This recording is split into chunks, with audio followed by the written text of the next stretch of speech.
आता उद्यासाठी बघा एक लेवल्स आपल्याला काय दिसते की हा जो काय हाय आहे सगळं मी डिलीट करतो सगळं संपूर्ण चार्ट क्लीन बघा, क्लीन व्ह्यू पॉइंट न बघा की चार्ट कडे काय दिसते आपल्याला.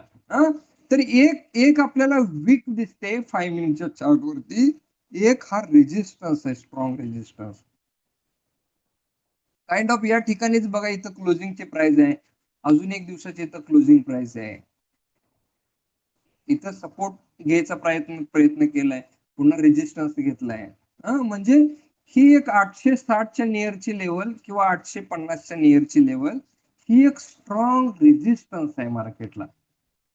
862 म्हणा पिन पॉइंट. ओके.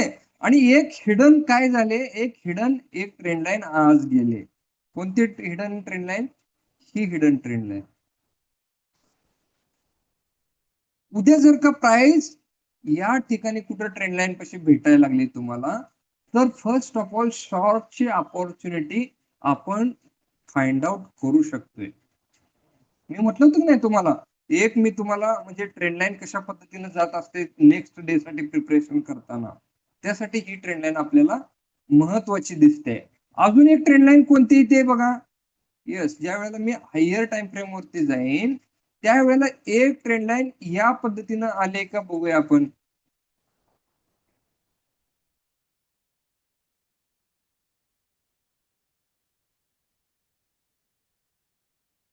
म्हणजे काइंड ऑफ ही पण एक ट्रेंड लाईन दिसते आपल्याला.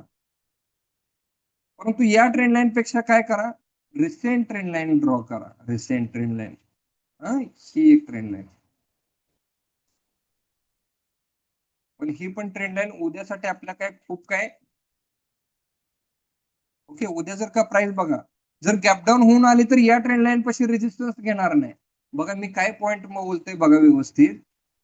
जर का प्राइस गॅप डाऊन झाली उद्या आणि मग जर का प्राइस इथं आली, बघा उद्याचा दिवस इथं 23 तारीख आहे ना, म्हणजे उद्या इथं नाही, उद्या 20 तारीख आहे, म्हणजे 20 तारखेमध्ये जर का प्राइस 12च्या नियर वगैरे आले तर हे पॉइंट नियरेस्टच येत आहेत, दोन्ही पॉइंट बरोबर नियरेस्टच येत आहेत. मग ह्या दोन ट्रेंड लाईन पाशी फर्स्ट ट्रेंड लाईनला ट्रॅपिंग होते का बघा. बरोबर की नाही. ट्रॅपिंग म्हणजे काय, जर का लॉंग डिस्टन्स ट्रॅव्हल करून येत असेल तर प्राइस थोडीशी वर, म्हणजे बुलिशनेस किती आहे प्राइस मध्ये.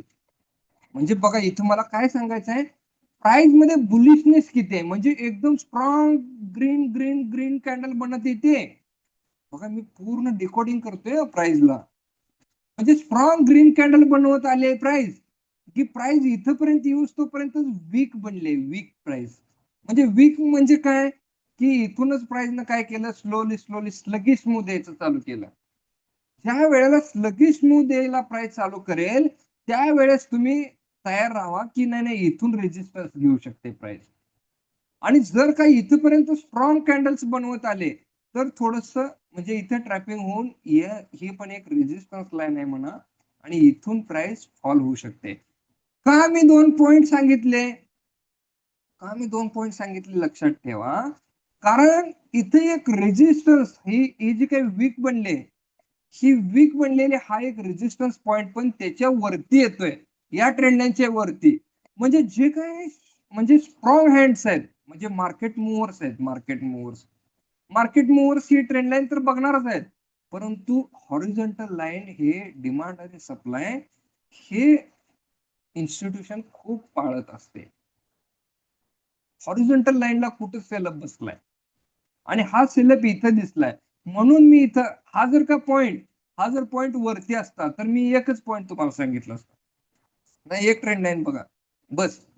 म्हणजे पुढे जाऊन पण पुढची पण मी तुम्हाला हे क्लिअर करतोय की कधी वरच्या साईडची रेजिस्टन्स ट्रेंड लाईन बघायची या लाईनच्या, आणि कधी जर का डाऊन साईडच असेल तर हा पण एक रेजिस्टन्स आहे ना प्राइसला. आता 3 स्विंग वगैरे थोडस, 3 स्विंग तर आहेत आपल्याला, 3 स्विंगचा एक रेजिस्टन्स असतो बरोबर की नाही. 3 स्विंगचा एक रेजिस्टन्स आहे म्हणून मी सांगितलं ना.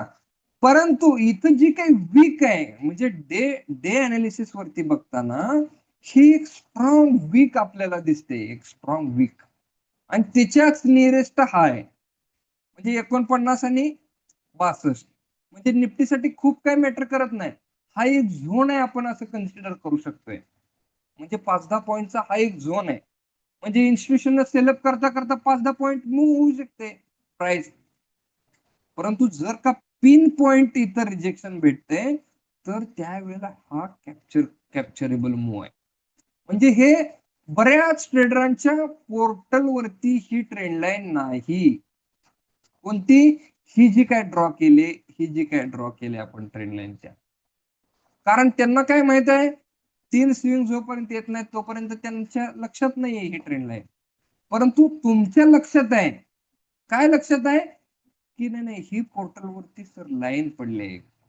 आणि जाता जाता प्राइसनं काय केलंय बघा, हा जो काय लोएस्ट पॉइंट आहे, हा लोएस्ट पॉइंट ब्रेक केलाय. म्हणजे ही जी कॅन्डल स्टिकची वीक आहे, ही जी वीक आहे, लो पॉइंट बघा 24,738 आहे आणि याचा लो बघा किती आहे, 24,733. बरोबर. तर याला हे जे काही छोटे छोटे पॉइंट्स आहेत हे तुम्हाला पाहायचे आहेत ट्रेडिंग करताना.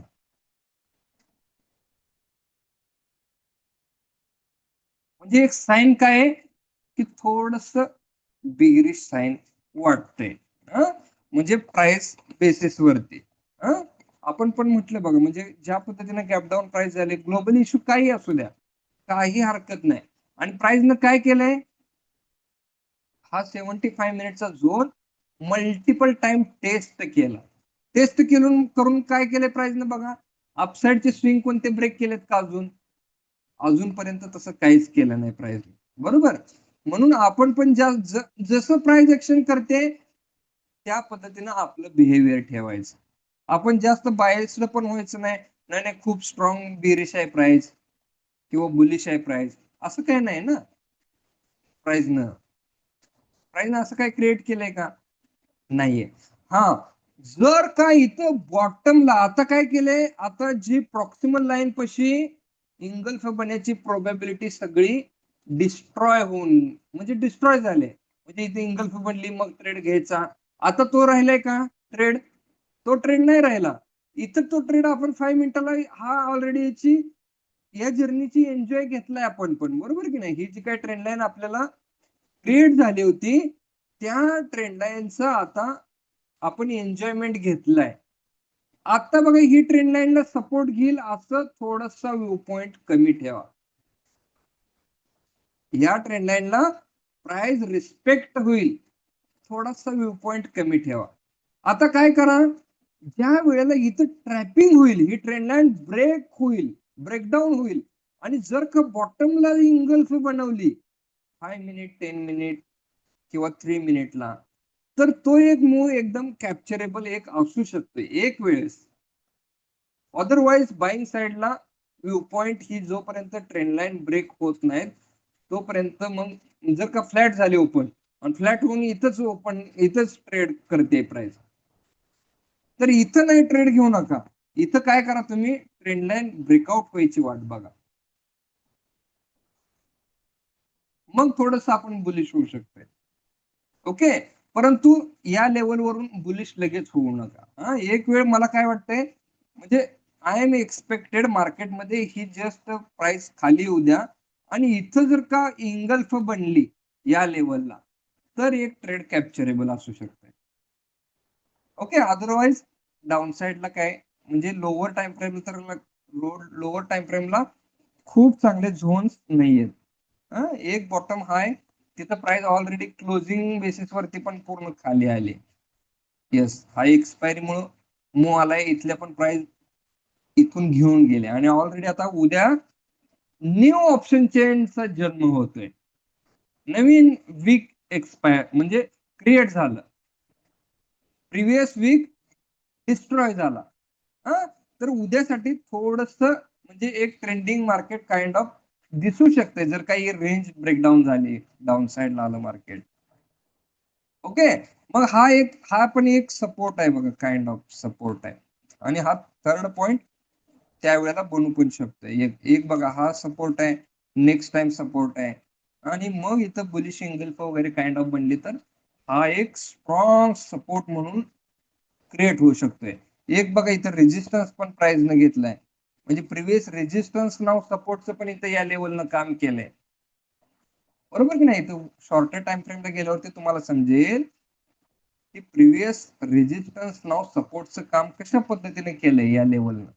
बघा, previous resistance first of all act करत होती प्राइस, पुन्हा ही ब्रेक केलं आणि सपोर्टचं काम करायला लागले. म्हणून ही लेवल्स एक स्ट्रॉंग लेवल आहे 24,848 आणि आपला 75 मिनिटचा झोन आहे, त्याच्या पण पूर्ण बॉटमला येते प्राइस. म्हणजे जर का इथे एक ट्रेड बनवायचा आहे तर हा हा ट्रॅपिंग होऊन ट्रेड बनू शकतोय.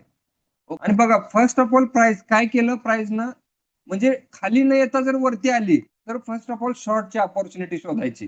का शोधायची? कारण प्राइसनं एवढी काय पॉवर जनरेट केली नाही, म्हणजे प्रॉक्सिमल पशी इथे विदाउट इंगल्फ वगैरे म्हणजे काय एवढं एवढं जास्त पोटेन्शियल नाही. तर फर्स्ट ऑफ ऑल इथं तिसरा स्विंग बनेल, त्यावेळेला शॉर्टची अपॉर्च्युनिटी आपण ग्रास्प करायचा प्रयत्न करूया. आणि जर का प्राइस फर्स्ट ऑफ ऑल बॉटमला आली तर बॉटमला इंगल्फ होते का याचा प्रयत्न करूया. आणि या ट्रेंड लाईनच्या खाली बनली पाहिजे इंगल. ओके, वरती बनली तर छोट्या क्वांटिटीने ज्यांना ट्रेड करायचंय त्यांनी करू शकताय. जर का मला मूच नाही सोडायचा, बाबा इथून पण वरती जाते, तर लाईटली क्वांटिटी करा. परंतु बॉटमला एक लेवल्स मला तरी चांगली वाटते बॉटमची लेवल. तर या पद्धतीने तुम्ही रिस्क मॅनेज करू शकताय. हे जे पॉइंट्स मी सांगतोय बघा, ते थोडस लक्षात ठेवत चला. म्हणजे मी काल म्हटलं होतं इथं ट्रेंड लाईन ही प्लॉट तुमच्या वरती पाहिजे, तर तिथूनच रिजेक्शन का आलं प्राइसला. आता मी आज सांगतोय पोर्टल वरती राहू द्या, पण इथं ट्रेड घेऊ नका. याच्या पाठीमागचं पण तुम्हाला लॉजिक सांगितलं. कारण दुनियाभरच्या ट्रेडरने ही ट्रेंड लाईन माहिती झाली त्यांना, आता सगळ्यांना माहिती झाले. इथं पण खूप चांगला सपोर्ट घेतलाय असं वाटतंय त्यांना. परंतु आता उद्या याची खूप कमी प्रोबॅबिलिटी आहे आणि बघूया आपण उद्यासाठी कशा पद्धतीने मार्केट बिहेवियर करते. आणि ह्या खूप महत्वाच्या ट्रेंड लाईन आहेत. अपसाईडच्या ज्या ट्रेंड लाईन आहेत या महत्वाच्या ट्रेंड लाईन्स आहेत. ओके.